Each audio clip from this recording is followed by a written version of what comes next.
Welcome to our tutorial on how to show a label in Gmail on your PC. Labels are a great way to organize and categorize your emails, and in this video, we'll guide you through the simple steps to help you display a specific label in your Gmail account. Let's get started. Step 1. Open Gmail on your PC by launching it from your browser or desktop shortcut. Step 2. At the top left corner of the Gmail interface, you'll find the main menu icon. Click on it to expand the menu options. Step 3. Scroll down the menu and locate the Labels section. Click on More to access additional label settings. Step 4. Now, find the label you want to show and click on More next to it. This will reveal more options for that specific label.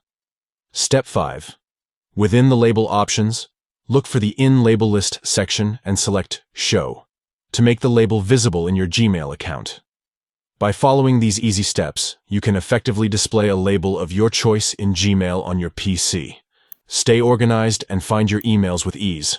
Thank you for watching our tutorial.